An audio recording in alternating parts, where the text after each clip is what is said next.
नमस्कार प्रिय सनातनी साथियों, स्वागत है आपका एक और नए वीडियो में। इस वीडियो में हम लोग सीखने वाले हैं कि आप जो नित्य घर पर पूजन करते हैं वह कैसे करेंगे। विशेष करके माताएं बहुत ज्यादा पूजन करती हैं घर पर, तो आप लोग घर पर अपने देवताओं का पूजन कैसे विधिवत तरीके से मंत्रोच्चारण के साथ कैसे करेंगे, एकदम आपको शास्त्रीय विधि बताऊंगा। देखिए, यह वीडियो विशेष करके गृहस्थ लोगों के लिए है जो अपने घर में पूजन करते हैं।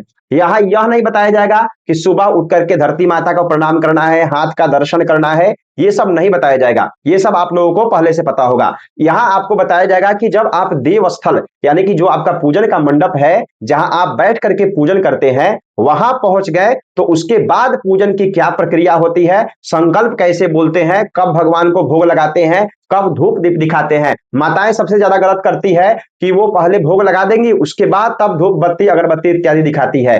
तो क्या सही विधि है, ये सब आपको एकदम विधिवत तरीके से बताया जाएगा। तो चलिए वीडियो को शुरू करते हैं और ले चलते हैं आपको एक शानदार पीडीएफ पर। चलिए इस वीडियो को हम लोग शुरू करते हैं। देखिए, ये है मेरे पास एक नित्य पूजन पद्धति। अगर आपको ये इसका पीडीएफ चाहिए तो लिंक डिस्क्रिप्शन में है, वहां से भी डाउनलोड कर सकते हैं, या आप इस दिए गए नंबर पर, सामने जो नंबर आ रहा है, इस पर मैसेज करेंगे तो आपको कुछ शुल्क लगेगा, वह दे करके आप यह पीडीएफ हमसे प्राप्त कर सकते हैं। एकदम पूरे वीडियो को पहले ध्यानपूर्वक देखिए। विधिवत तरीके से आपको बताया जाएगा कि नित्य पूजन कैसे करते हैं अपने घर में। ठीक है, तो चलिए इस पीडीएफ में हम लोग आगे बढ़ेंगे। तो इसमें एक प्यारा सा भूमिका दिया हुआ है जिसमें नित्य पूजन का महत्व जो होता है, वो करने से क्या लाभ इत्यादि होता है, वो सब कुछ इसमें दिया हुआ है। जब आप पीडीएफ लेंगे तो आपको यह सब समझ में आएगा। अब देखिए, पूजन की तैयारी, मान लीजिए पूजन करने वाले हैं, उससे पहले पूजन की तैयारी करना आवश्यक होता है। तो आपको यहाँ पे दिखाई दे रहा होगा एक प्यारा सा मंडप है। आप जो भी घर में मंडप इत्यादि है, वहां कैसे पूजन करेंगे, ये कलश इत्यादि रख दिया गया है, लेकिन इसमें ऐसे कलश रख के नहीं करना है। जो भी आपके मंडप में देवी देवतागण है, उनका पूजन कैसे विधिवत करेंगे ये समझेंगे। ठीक है, जो भी आपका पूजन स्थल है, जहां भी आपका पूजन होता हो, छोटा सा मंदिर है, कोई बड़ा सा मंदिर है, या घर में छोटे से कहीं चित्र इत्यादि रख करके पूजन करते हैं, सबसे पहले आपको पूजन स्थल को साफ स्वच्छ कर लेना है। ठीक है, थोड़ा सा बढ़िया से उसको झाड़ पोंछ दीजिए। ठीक है, या फिर जल से पवित्र कर देना है। ठीक है, उस स्थान को पवित्र करके उसके पश्चात तब वहां पूजन किया जाता है। शरीर शुद्धि, पूजन के पश्चात शरीर शुद्धि यानी कि स्नान करना है। शरीर शुद्धि यानी कि पूजन का जो शरीर शुद्धि होगा वो आपको आगे बताया जाएगा। यहाँ पे स्नान करके स्वच्छ वस्त्र वस्त्र इत्यादि धारण कर लेना है। यदि स्नान संभव न हो तो हाथ पैर या मुंह धो करके भी। स्नान संभव कब न हो, जब आपकी अवस्था गड़बड़ हो, यानी कि तबियत इत्यादि खराब हो, तब आप हाथ पैर धो करके, मुख पोंछ करके तब पूजन कर सकते हैं। लेकिन अगर आप स्वस्थ हैं, किसी प्रकार की समस्या नहीं है, तो पूजन स्नान करके ही करना चाहिए। ठीक है, चलिए आगे जब हम लोग बढ़ेंगे तो यहाँ पे है पूजन सामग्री की व्यवस्था। एक पात्र में शुद्ध जल ले लेना है, साथ में फूल, चंदन, अक्षत, सिंदूर, धूप, दीप और प्रसाद। ज्यादा कुछ नहीं लगता है पूजन में, इतनी सामग्री ले लेंगे तो आपका पूजन संपन्न हो जाएगा। ठीक है, पाठ या जप सामग्री, मान लीजिए अगर आपको कोई पाठ करना है, जैसे हनुमान चालीसा का पाठ करना है, या कोई स्तोत्र का पाठ करना है, ठीक है, या अगर मंत्र जप करना है, तो जपमाली, माला इत्यादि आप रख सकते हैं वहीं पे। ठीक है, जो कि आमतौर पर सभी घरों में होता है आज के समय में, तो वो आप व्यवस्थित कर लीजिए। उसके पश्चात होता है आसन की व्यवस्था। जी हाँ, आसन की व्यवस्था जरूर करनी चाहिए। आसन कैसा होना चाहिए? शुद्ध आसन होना चाहिए, स्वच्छ आसन होना चाहिए, ऊन का हो सकता है, कुश का आसन हो सकता है, वस्त्र या चटाई कुशा की हो सकती है। ठीक है, वस्त्र यानी कि उन्नी वस्त्र इत्यादि, उन्नी वस्त्र यानी कि पैंट शर्ट नहीं होगा। जो आसन आजकल रेडीमेड मिलता है मार्केट में, इस प्रकार का आपके स्क्रीन पर आ रहा होगा, इस प्रकार का सुव्यवस्थित बढ़िया सा आसन ले सकते हैं। ठीक है, उसको बिछा लेना है और भूमि पर सीधा नहीं बैठना है। ठीक है, सीधा यानी कि डायरेक्ट भूमि पर बैठ करके पूजन नहीं करते हैं, आसन लगा लेना चाहिए। उसके पश्चात है बैठने की दिशा। जो भी आपका देवता स्थल है उसके तरफ मुख करके बैठ जाइए। अगर संभव हो तो पूर्वाभिमुख या उत्तराभिमुख या ईशान कोण की तरफ मुख करके पूजन करना चाहिए। ठीक है, दक्षिण दिशा की तरफ कभी भी मुख करके पूजन नहीं करना चाहिए। पश्चिम दिशा में रेयर केस में अगर उधर देवता का स्थल है तब कीजिए, नहीं तो आपको उत्तर या पूरब या ईशान कोण की तरफ ही मुख करके पूजन करना चाहिए। ठीक है, दीप प्रज्वलित कर लेने हैं। ठीक है, घी का दीप हो तो देवताओं के दाहिने तरफ, और तेल का दीपक हो तो देवताओं के बाईं तरफ बढ़िया से व्यवस्थित कर लेना है। ठीक है, उसके पश्चात मन की तैयारी। जी हाँ, पूजन में तन से ज्यादा जरूरी है मन की तैयारी। कहा नहीं गया है, निर्मल मन जन सो मोहि पावा, मोहि कपट छल छिद्र न भावा।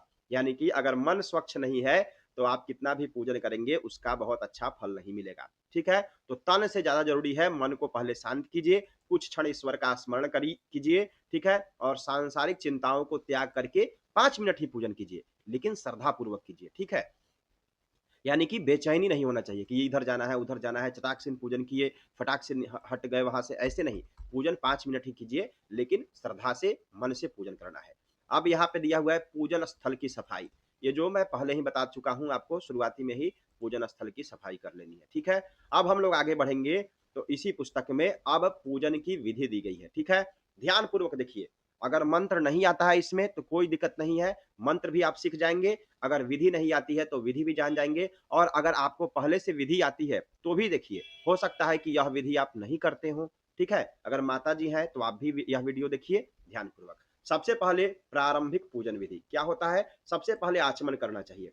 स्त्रियों को आचमन नहीं करना है, केवल जो पुरुष वर्ग के यजमान है, अगर आप पूजन कर रहे हैं घर पर तो आपको 3 बार जल लेना है, और पहली बार जल लेकर के पीते हुए बोलना है ओम केशवाय नमः, ओम नारायणाय नमः, ओम माधवाय नमः। ठीक है, इस प्रकार से 3 बार जल को पी लेना है, और हाँ लास्ट में हाथ धोते हुए बोलना है ओम गोविंदाय नमः या ओम ऋषिकेशाय नमः।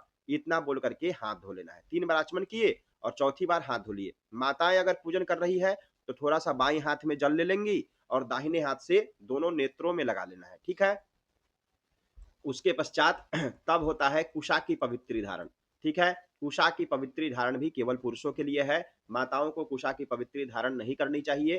ठीक है, अगर आप चाहे तो यह मंत्र बोल सकते हैं, पवित्र स्थो। मैं मंत्र नहीं बोलूंगा, केवल विधि बता रहा हूं। मंत्र नहीं आता है कोई दिक्कत नहीं, आप केवल वह क्रिया कीजिए। मंत्र के साथ साथ अगर वह क्रिया केवल कर दिया जाए तो भी उसका फल मिलता है, अगर मंत्र नहीं बोलने आ रहा है तो। उसके बाद अगर छोटा सा मंत्र बोलना है तो आप पवित्री पहन लीजिए दाहिने हाथ की अनामिका अंगुली में। अगर सोने की अंगूठी पहले से उपलब्ध हो या चांदी की अंगूठी भी हो तो भी पवित्री पहनने की कोई विशेष आवश्यकता नहीं है कुशा की। ठीक है, और बोल देना है आपको ये ओम पवित्रीम धारयाम्यहम, पवित्रीम धारयाम्यहम। ठीक है, इतना बोल देंगे तो हो जाएगा। उसके पश्चात होता है तीर्थावाहनम, तीर्थ का वाहन होता है। कैसे करते हैं? थोड़ा सा गंगाजल जलपात्र में मिलाया जाता है, और क्या बोलना है? अगर यह बोल सके तो अच्छी बात है, नहीं तो मन में कहिए कि हे गंगा मैया आप समस्त नदियों के साथ आकर के इस जलपात्र में समाहित हो जाइए। जलपात्र में पहले जल रखा हुआ है, उसमें थोड़ा सा गंगाजल मिला देना है। ठीक है, ओम गंगे च यमुने चैवा गोदावरी सरस्वती नर्मदे सिंधु कावेरी जलेस्मिन सन्निधिं कुरु। यह बोल देंगे तो हो जाएगा। उसके पश्चात शरीर शुद्धि, ये बहुत मुख्य प्रक्रिया है, ये माताएं और पुरुष दोनों लोग सब कोई कर सकते हैं। ठीक है, कैसे करना है? जल लेकर के शरीर पर और सभी सामग्रियों पर छिड़कना है, और क्या बोलना है? ओम अपवित्रः, इसको पढ़ने का प्रयास कीजिए क्योंकि यह नित्य पूजन में प्रयोग होगा। ओम अपवित्रः पवित्रो वा सर्वावस्थांगतोऽपि वा यः स्मरेत् पुंडरीकाक्षं सबाह्याभ्यंतरः शुचिः। फिर 3 बार बोलना है ओम पुंडरीकाक्षः पुनातु, ओम पुंडरीकाक्षः पुनातु, ओम पुंडरीकाक्षः पुनातु। 3 बार यह बोल देंगे तो शरीर शुद्धि हो जाएगी। ठीक है, अगर पुरुष है तो शिखा बांध ले, अगर स्त्रियां हैं तो माताएं हैं तो बाईं तरफ का लट का स्पर्श कर लेंगी तो हो जाएगा। बाईं तरफ लट समझते हैं, केस का जो बाईं तरफ का भाग होता है उसको स्पर्श कर लेना है। ठीक है, उसके पश्चात तिलक धारण। जी हाँ, पूजन में तिलक की आवश्यकता होती है, नित्य तिलक लगाना चाहिए। हम सब सनातन धर्मी हैं तो तिलक नित्य लगाना चाहिए। तिलक कैसे लगाएंगे? अपने मस्तक पर मिडिल फिंगर, समझ रहे हैं, बीच वाली उंगली से खुद को तिलक धारण करना चाहिए। मिडिल फिंगर से मस्तक पर चंदन लगाएंगे। ठीक है, कुमकुम हो चंदन हो कोई भी चंदन हो, लगाते हुए यह बोलना है ओम चंदनम वंदते नित्यम पवित्रम पापनाशनम आपदाम हरते नित्यम लक्ष्मीर्वसतु सर्वदा। इतना बोल करके तिलक धारण कर लेना है। ठीक है, तिलक जब धारण हो जाए उसके पश्चात पृथ्वी का पूजन होता है। फूल चंदन अक्षत चढ़ा करके सामने धरती माता को नमस्कार कीजिए। ओम पृथ्वी त्वया धृता लोका देवी त्वं विष्णुना धृता त्वंच धारय माम देवी पवित्रं कुरु चासनम। अगर यह मंत्र बोल सकते हैं तो बोल दीजिए, नहीं तो केवल फूल चंदन अक्षत चढ़ाइए और धरती माता को प्रणाम कर लीजिए। ठीक है, उसके पश्चात दिशा की शुद्धि की जाती है। देखिए ये सब नित्य पूजन में करना चाहिए। अगर समय पर्याप्त है आपके पास, पर्याप्त क्या, इन सब में ज़्यादा समय नहीं लगता है। बस प्रक्रिया आप इसको नोट डाउन कर लीजिए। अगर आप पीडीएफ या लेंगे तो भी आपको सारी प्रक्रिया आप देख करके खुद से पढ़ सकते हैं। 2 दिन, 4 दिन, 5 दिन करेंगे, उसके बाद जब अभ्यास हो जाएगा तो इन सब में ज़्यादा समय नहीं लगता है। ठीक है? बाएँ हाथ में अक्षत लेना है, दाहिने हाथ से ढकते हुए इन दोनों मंत्रों का उच्चारण आप चाहें तो कर सकते हैं। ठीक है? या ढक लीजिए और कहिए कि इस पूरे पूजन स्थल को, यहाँ की जो भी नकारात्मक शक्तियाँ हैं उनसे हे भगवान हमारी सुरक्षा करे, और दाहिने हाथ में लेकर के अक्षत को सिर पर से 3 बार घुमा करके ईशान कोण में छोड़ देंगे। आप चाहे तो इन मंत्रों का उच्चारण भी कर सकते हैं। ठीक है? अगर मंत्रों का उच्चारण आपको सीखना है हमसे विधिवत, तो इस दिए गए नंबर पर संपर्क कीजिए। वहाँ लाइव क्लास के माध्यम से एकदम विधिवत तरीके से आपको सब कुछ सिखाया जाएगा। ठीक है? चलिए आगे हम लोग बढ़ते हैं। दीप प्रज्वलन, यानी कि दीपक को प्रज्वलित किया जाता है। ठीक है? दीप प्रज्वलित करके दीपक के पास फूल, चंदन, अक्षत चढ़ा करके दीप को प्रणाम करना है। ओम दीप ज्योतिर्परम ब्रह्मा, दीपो ज्योतिर्जनार्दन, दीप हरतु मे पापम, पूजा दीप नमोस्तुते। दीप को नमस्कार कर लीजिए। उसके पश्चात स्वस्ति वाचन होता है। ठीक है? स्वस्ति वाचन में क्या होता है, हाथ जोड़ करके समस्त देवी देवतागण को नमस्कार करेंगे और यह मंत्र बोलेंगे। अगर आप चाहें तो यह मंत्र बोल सकते हैं, अथवा समस्त देवी देवतागण को श्रद्धापूर्वक नमस्कार कर लीजिए। हरि ओम स्वस्ति न इंद्रो वृद्धश्रवाः, स्वस्ति नः पूषा विश्ववेदाः, स्वस्ति नस्तार्क्ष्यो अरिष्टानेमिः, स्वस्ति नो बृहस्पतिर्दधातु। यह बोल सकते हैं, या एक यह भी मंत्र है, दोनों में से कोई भी मंत्र बोल दीजिए। ओम भद्रं कर्णेभिः शृणुयाम देवा, भद्रं पश्येमाक्षभिर्यजत्राः, स्थिरैरङ्गैस्तुष्टुवागुंसस्तनूभिर्व्यसेमहि देवहितं जदायुः। इस प्रकार से दोनों मंत्रों को उच्चारण कर देना है। और तब होता है यहाँ पे संकल्प। जी हाँ, संकल्प का बहुत महत्व है। जब ये कर लेंगे उसके पश्चात संकल्प करेंगे। संकल्प में क्या करना है, अक्षत जल दाहिने हाथ में ले लेना है, और यह संकल्प अगर संभव हो तो बोलिए, नहीं तो हिंदी का संकल्प भी यहाँ पे दिया हुआ है। ओम, दाहिने हाथ में अक्षत जल लेना है, बोलना है ओम विष्णुर विष्णुर विष्णु अद्य स्थाने, जिस स्थान पर है उसका नाम रख लेना है, या अमुक स्थाने के जगह पर आप लग सकते हैं मम गृहे। ठीक है? विक्रम सके बौद्धावतारे अमुक संवत्सरे, संवत्सर जानना चाहिए। जैसे अभी चल रहा है कालयुक्त नामाब्दः संवत्सरे। ठीक है? तो हर साल का संवत्सर होता है। यह पंचांग वाला वीडियो अगर आपने नहीं देखा है तो जाकर के देखिएगा, इसमें सब कुछ विधिवत तरीके से बताया गया है। ठीक है? उसके पश्चात बोलना है आपको अमुक मासे, जो महीना चल रहा है, अमुक पक्षे, जो पक्ष चल रहा है, अमुक तिथौ, जो तिथि है वर्तमान में, और अमुक वासरे, जो दिन चल रहा है। ठीक है? आजकल वर्तमान में बहुत सारा पंचांग का एप्लीकेशन है, वहां से भी आप लोग जाकर के देख सकते हैं। ठीक है? उसके बाद अमुक गोत्रः, यहाँ पे अपना गोत्र रखेंगे। अगर माताएं पूजन कर रही हैं तो यहाँ पे बोलेंगी अमुक गोत्रा। क्या बोलेंगी? अमुक गोत्रा। गोत्रः नहीं बोलेंगी, गोत्रा बोलेंगी। ठीक है? यहाँ पे अमुक शर्माहम जो लिखा हुआ है, अगर माताएं पूजन कर रही हैं तो यहाँ बोलेंगी अमुक दिव्याहम। ठीक है? अगर पुरुष वर्ग के लोग हैं तो शर्माहम, अगर ब्राह्मण है तो शर्माहम, अगर क्षत्रिय है तो वर्माहम, अगर वैश्य है व्यापार वर्ग से है तो गुप्तोहम, और अगर सेवा वर्ग से है यानी गवर्नमेंट डिपार्टमेंट से है तो दासोहम यहाँ जोड़ लेंगे। ठीक है? उसके पश्चात ममात् मनः सकल परिवारस्य नित्य कल्याणार्थम, गृहे सुख शांति ऐश्वर्य समृद्धि वृद्ध्यर्थम, मनोभिलषित कामना संसिद्ध्यर्थम, मंडपस्थ देवी देवता पूजनम अहं करिष्ये। इतना बोल देंगे तो संकल्प आपका सटीक हो जाएगा। अगर यह संस्कृत वाला संकल्प नहीं बोल सकते हैं तो आप यह बोलिए कि आज मैं भगवान विष्णु का स्मरण करते हुए आज के शुभ समय में अपने परिवार के नित्य कल्याण के लिए घर में सुख शांति ऐश्वर्य समृद्धि एवं मनोकामना पूर्ति हेतु समस्त देवी देवताओं का नित्य पूजन कर रहा हूं या कर रही हूं।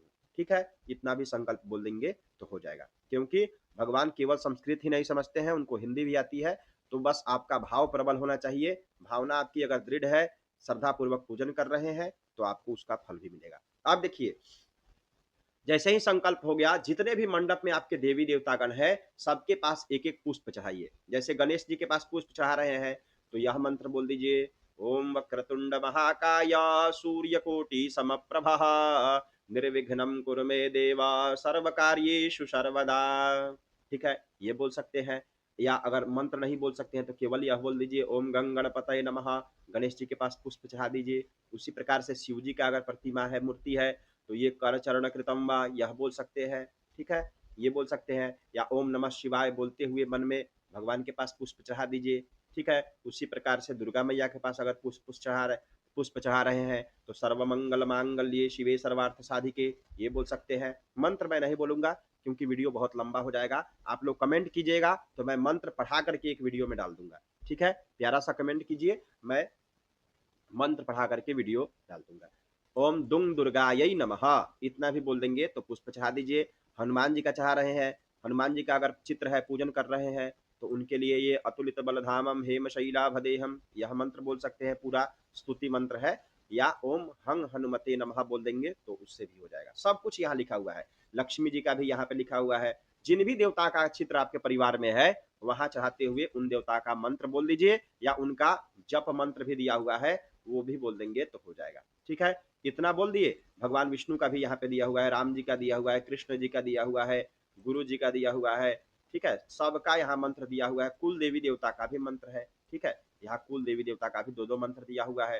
तो जो भी बोलना है, अगर मंत्र नहीं बोल सकते हैं तो कुल देवी देवता के पास चढ़ाएंगे तो बोलेंगे ओम कुल देव्यै नमः या ओम कुल देवताय नमः, इतना बोल देंगे तो हो जाएगा। या जो भी आपके मंदिर में विराजमान देवी देवता है सबका मन में स्मरण कर लेना है। ठीक है, और सभी जगह पुष्प या अक्षत चढ़ा दीजिए। पुष्प नहीं है तो अक्षत भी चढ़ा देंगे तो हो जाएगा। अगर आपको एक ही साथ सभी देवी देवतागण का पूजन करना है तो सभी जगह पुष्प चढ़ा दीजिए और बोलिए ओम सर्वेभ्यो देवेभ्यो नमः सर्वाभ्यो देवीभ्यो नमः, इतना भी बोल देंगे तो हो जाएगा। समझ गए? या ये भी बोल सकते हैं ओम अग्निर्देवता बातो देवता सूर्यो देवता चंद्रमा देवता बशवो देवता रुद्रा देवता द्वितीया देवता मरुतो देवता विश्वे देवा देवता बृहस्पतिर्देवतेन्द्रो देवता वरुणो देवता, ये भी मंत्र बोल सकते हैं। ठीक है, जैसे भी बन पड़े आप मंत्र बोल करके चढ़ा दीजिए। सबका ध्यान करते हुए जल से स्नान कराना है। ठीक है, ध्यान के बाद स्नान कराते हैं भगवान का। ठीक है, अगर कोई प्रतिमा मूर्ति इत्यादि है तो वहां विधिवत तरीके से स्नान करा दीजिए। उसके बाद वस्त्र चढ़ाइए। अगर देखिए यहाँ पे ध्यान दीजिए, स्नान कराते समय किसी देवता के स्तोत्र या मंत्र का पाठ करना श्रेष्ठ माना जाता है। जैसे मान लीजिए भगवान विष्णु का आप स्नान करा रहे हैं, शालिग्राम भगवान आपके परिवार में है तो पुरुष सूक्त का उच्चारण कर सकते हैं। अगर भगवती का कोई प्रतिमा है स्नान करा रहे हैं तो श्री सूक्त या लक्ष्मी सूक्त का पाठ कर सकते हैं। शिव जी का पूजन करा रहे हैं वहां पे अगर प्रतिमा है तो रुद्र सूक्त का उच्चारण कर सकते हैं। गणेश जी है तो गणपत्याथर्व शीर्ष या संकट नाशन गणेश स्तोत्र का पाठ कर सकते हैं। या हनुमान जी है तो हनुमान चालीसा इत्यादि का पाठ कर सकते हैं। ठीक है, यानी कि अगर प्रतिमा है तब, चित्र पर अगर करा रहे हैं तो केवल जल चढ़ाइए और बाहर गिरा दीजिए। उसके पश्चात वहां वस्त्र चढ़ा दीजिए।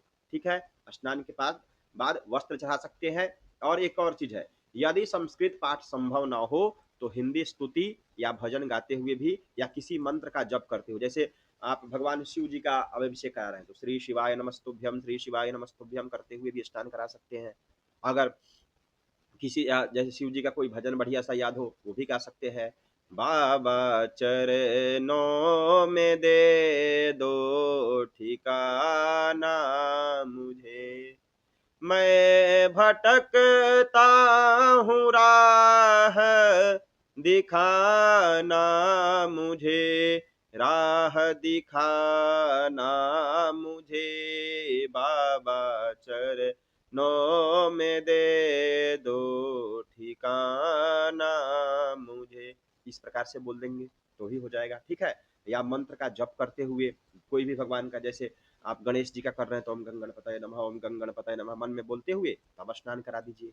समझ रहे हैं? यानी कि स्तुति मंत्र भजन कुछ भी गाइए, बस क्या होनी चाहिए आपके अंदर? श्रद्धा विश्वास होनी चाहिए भगवान के प्रति और समर्पण भाव होना चाहिए।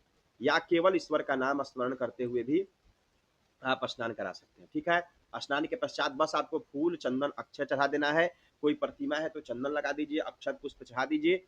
शालिग्राम भगवान पर अक्षत नहीं चढ़ता है तो उनके स्थान पर तिल चढ़ा सकते हैं आप। ठीक है, और बोलना क्या है? पूजनार्थे गंधाक्षत पुष्पाणि समर्पयामि सर्वेभ्यो देवेभ्यो नमः सर्वाभ्यो देवीभ्यो नमः।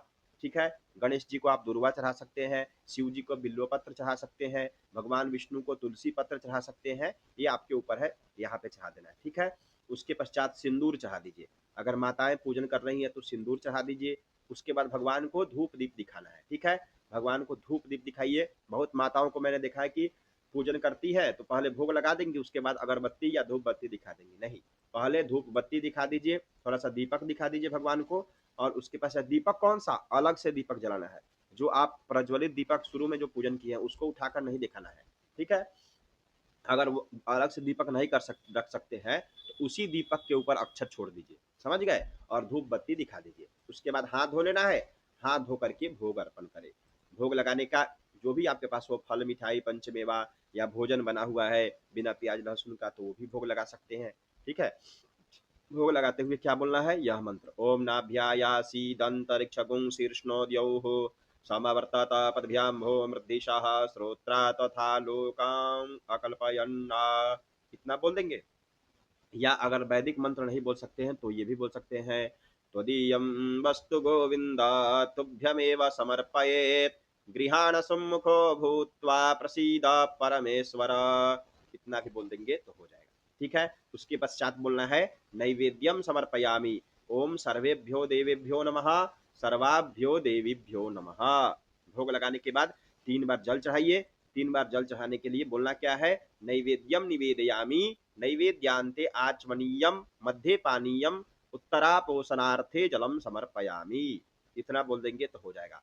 अगर ये सब नहीं बोल सकते मंत्र तो केवल यही विधि कीजिए कम से कम, ठीक है। नैवेद्य के बाद तांबूल दक्षिणा इत्यादि उपलब्ध हो तो चढ़ा दीजिए, नहीं तो सीधा आरती करना है, ठीक है। आरती, कर्पूर गौरम करुणावतारम संसार सारम भुजगेन्द्रहारम सदा वसंतम हृदयारविंदे भवम भवानी सहितम नमामि।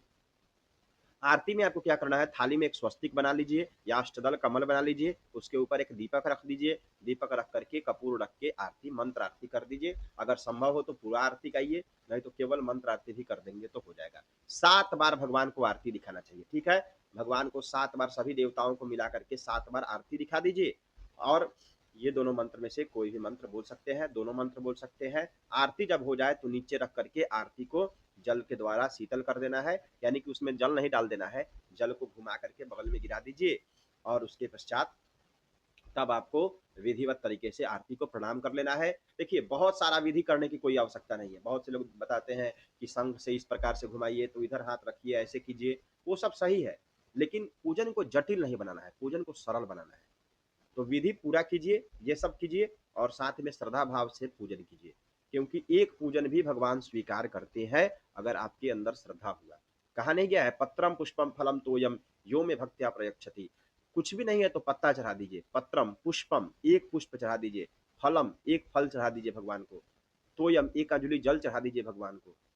जो श्रद्धा से भगवान को अर्पित करता है वही भगवान स्वीकार करते हैं, ठीक है। उसके पश्चात हाथ में पुष्प लेकर के नाना सुगंधि पुष्पाणि यथा कालोद्भवानि च पुष्पांजलिर्मया दत्ता गृहाण परमेश्वर, या ओम मंत्रहीनम क्रियाहीनम भक्तिहीनम सुरेश्वर यत्पूजितम मया देव परिपूर्णम तदस्तु मे, ये बोल करके भगवान को समर्पित कर दीजिए मंत्र पुष्पांजलि। और उसके बाद साष्टांग प्रणाम, यानी कि अगर माताएं पूजन कर रही हैं तो साष्टांग प्रणाम नहीं करेंगी, केवल हाथ जोड़ करके प्रणाम कर लीजिए। और अगर पुरुष वर्ग के यजमान है तो मस्तक झुका करके एकदम साष्टांग प्रणाम कीजिए। और लास्ट में प्रणाम करने के बाद आसन पर 1 चम्मच जल गिरा करके सकराय नमः श्री विष्णवे नमः बोल करके जल को उठा करके मस्तक से लगा लेना है, ठीक है। इतना कर देंगे तो आपकी पूजन की सारी प्रक्रिया कंप्लीट हो जाएगी, यानी सुबह का जो पूजन है वह कंप्लीट हो जाएगा। इसके बाद यहाँ देखिएगा, तो नित्य बोले जाने वाले दिव्य मंत्र भी यहाँ पे दिए गए हैं, ठीक है। अगर पूजन आप कर रहे हैं तो यहाँ पे दिव्य बहुत सारा मंत्र दिया हुआ है। आप चाहें तो इसको जब पीडीएफ आप लेंगे इस नंबर पर मैसेज कीजिए, अथवा लिंक डिस्क्रिप्शन में दिया हुआ है तो वहां से भी जाकर के आप डाउनलोड कर सकते हैं शुल्क दे करके। तो करेंगे तो आपको ये सारा मंत्र इत्यादि मिल जाएगा। इसमें बहुत कुछ दिया हुआ है, नित्य पूजन करने के समय कौन कौन सी बातों का ध्यान रखना चाहिए, ठीक है, ये सब इस पीडीएफ में बताया गया है। उसके बाद आप आगे बढ़ेंगे तो उसके बाद नित्य हिंदी स्तुति भी, भगवान का बहुत सारा स्तुति इत्यादि भी दिया गया है। नित्य पूजन के कौन कौन से लाभ होते हैं वो सब आपको इस पीडीएफ में मिलेगा। जब आप यह पीडीएफ लेंगे तो सब कुछ इसमें दिया हुआ है, ठीक है। उम्मीद है यह वीडियो आपके लिए फायदेमंद होगा।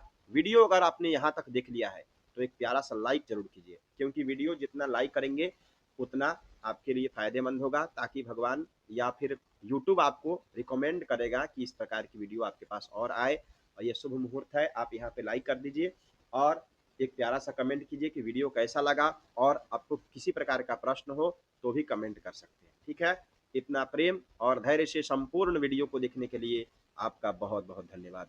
हर हर महादेव, जय माता।